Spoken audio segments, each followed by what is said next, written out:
আসসালামু আলাইকুম। আমরা আছি মারাইংসা হিল রিসোর্টে।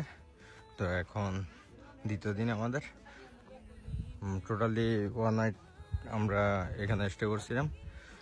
মিরিঞ্জাতে সবচেয়ে বড় সমস্যাগুলো আগে হচ্ছে বলি, এখানকার প্রত্যেকটা রিসোর্ট কিন্তু অনেক দূরে দূরে, একটু 10 মিনিট 5 মিনিট 15 মিনিট এরকম হাঁটতে হয়, কিন্তু প্রত্যেকটা রিসোর্ট থেকে কিন্তু আপনার ভিউ সুন্দর পাওয়া যায়। এটা হচ্ছে মারাইংসা হিল রিসোর্ট।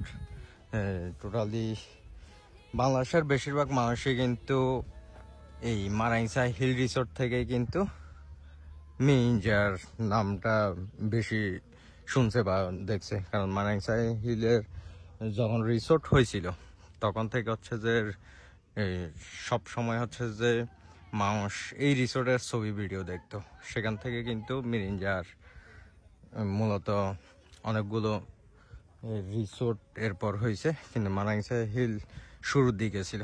আর এখানকার ওদের সার্ভিসটা অনেক বেটার।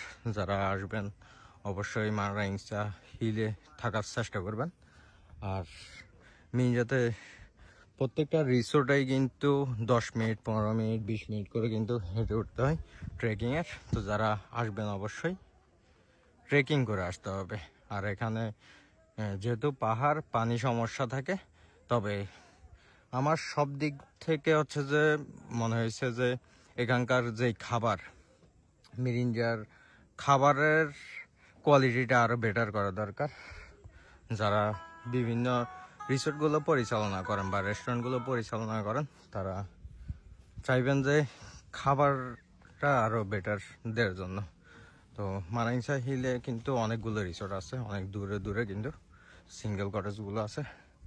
তো এই পাশে যে রিসোর্টগুলো আছে সেগুলো কিন্তু সবগুলোই কিন্তু অনেক দূরত্ব করে হচ্ছে যে করা।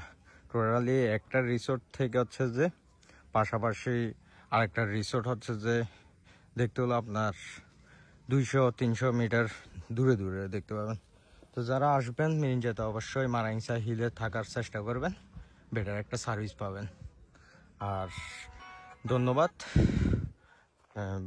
মিজানকে এবং ছোট ভাই জিশানকে এত সুন্দর একটা রিসোর্ট দেওয়ার জন্য। আল্লাহ হাফেজ।